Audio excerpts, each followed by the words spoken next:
Heading down the bumpy road. Hey, thanks for joining me. Thanks for tuning in. I'm in a rental car today. We had some problems with the van again. Yeah, but I have to say that this was my fault. 100%. We were coming back home from church one day, and we were just talking, chatting, wasn't really paying attention, and I didn't notice that we were out of gas.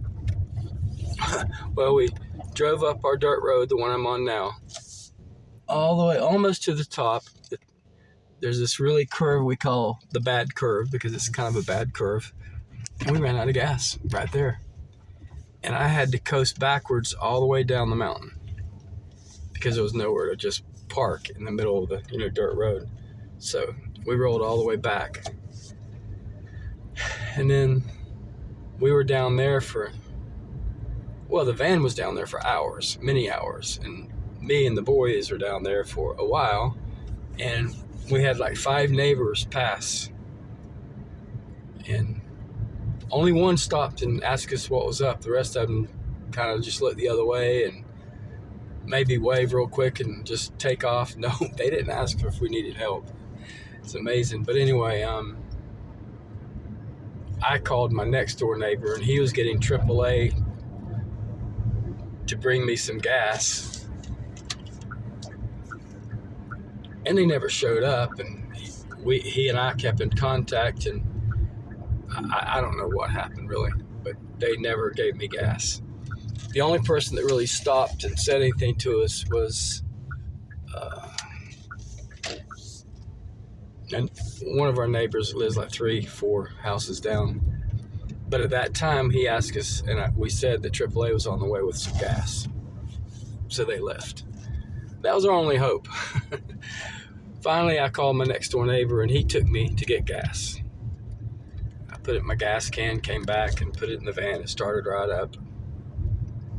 Well, yeah, then a few days later, I think that was on a Sunday, and then I think it was on a Thursday, we had an appointment in Asheville for my son's ankle and foot that he fractured. And the gas was starting to get low again, so we stopped and got, gas. Anyway, long story short, we're cruising down the road and it starts kind of like cutting out, and all of a sudden it just died, just like that. Like it was getting no gas whatsoever. It would turn over, but no gas. Like the fuel filter was totally clogged, or the fuel pump went out, something like that. We didn't know exactly what to do. We were there for like 3 hours. We walked to Dunkin' Donuts and got something to eat, and we went and got additives to our gas because we were thinking that maybe there was water in the gas can. But in the end, we had the van towed to our mechanic here in town, which was $100 towing fee. And we were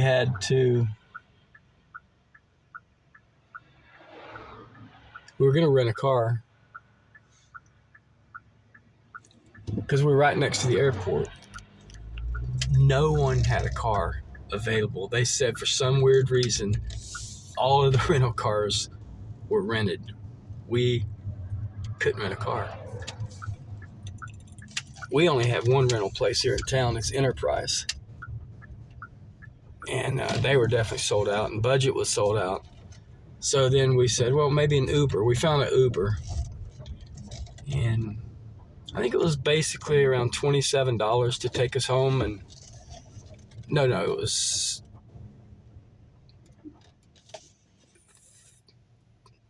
$32 to take us home. And then it was... Oh, and then we left a $20 tip because the girl was real nice, which I think they suggested like 5, 7, and 9, but we went ahead and gave her 20 because she was so nice. And now we rented a car for a week. another $500. So far it's cost us about $750. And the van has not even been looked at. We're thinking, I looked online, if it was a fuel pump, it was going to be about $900 to $1,000, something like that, maybe more, because they have to take the gas tank out, drop it, and take the fuel pump out of the gas tank. But in the meantime, I looked at the gas can to see if because there was a little bit of gas left, see if there was any water in there. Lo and behold, there's debris in there, like little broken up leaves and stuff. So that's probably in my gas tank, and it's probably clogged up the fuel filter again. So now I don't know if it needs a fuel pump or just a filter, but now the pump, we need to pump out the gas out of the gas tank. Anyway, that's where we're at this point. Okay, I had to get something out of the van, so I had to come here to the mechanic. And incidentally, whilst trying to start the van when it was parked at the fairgrounds near the airport, we tried it so much it killed the battery, so I'm going to take the battery into Advanced Auto and have them charge it for me. And then I'm going to go and sit and have a cup of coffee and maybe chat a little bit, so I'll see you soon. I got to be home fairly early. Well, about 2 or so, because my wife has Good News Club today, where she goes into the public schools and they talk about the gospel of Jesus Christ. And she's done that for a couple years. This year, she's actually not doing it full time, but they asked her to do it today because a couple of people were not going to be there. And of course, she gladly accepted. But anyway, that starts today.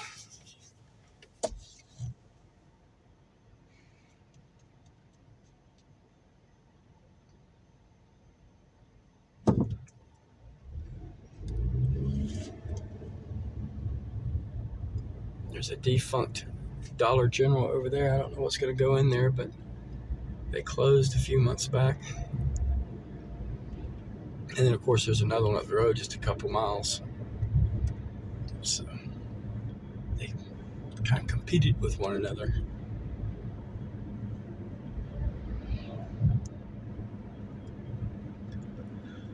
All right, let me go get this battery dropped off. I'll be right back. All right.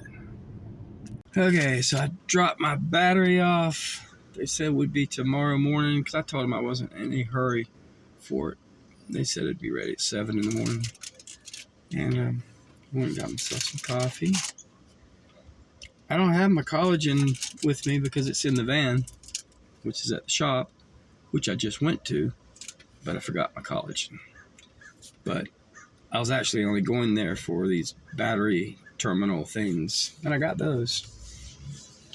So anyway, a couple nights ago, I don't know how this came up, but when my wife and I lived in Florida back in the 90s,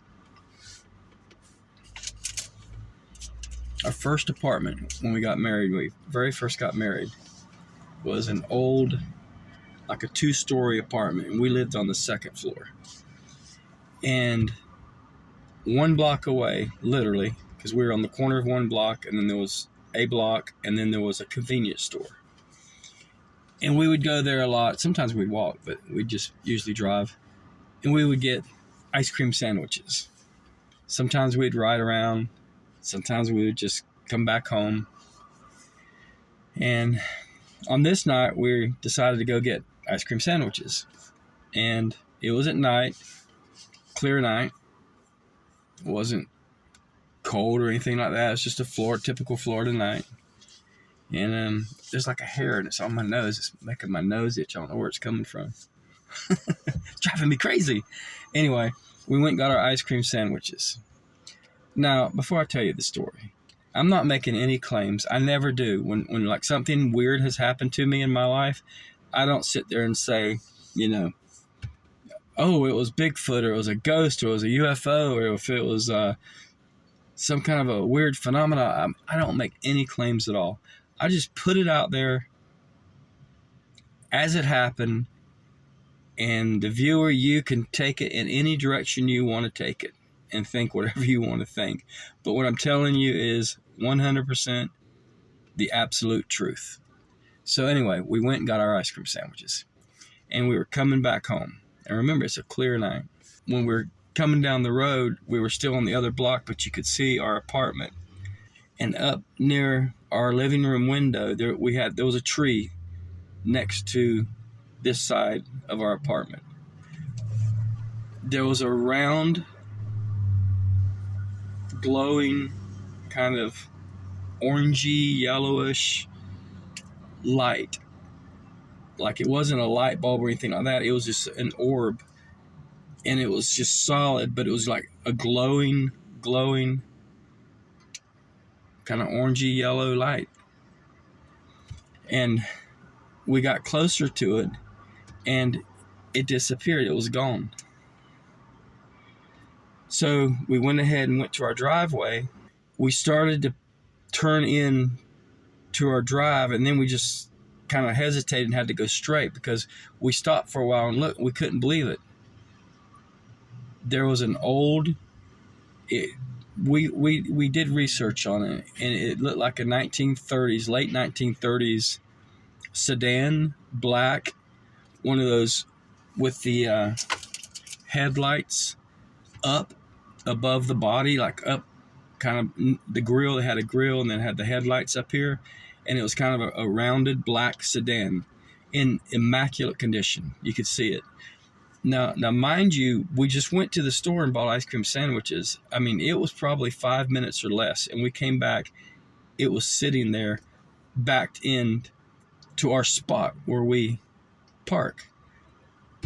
And the windows were like, it had been sitting there for a long time because kind of foggy looking, like you couldn't see in. Like there was condensation all the way around on the windows and the windshield and all that. In the area where the car was sitting, it was like a fog. It was like foggy in that area. Like not everywhere. It was just like, I don't remember exactly because this was back in the 90s, but it was like, say 30 to 50 feet of fog.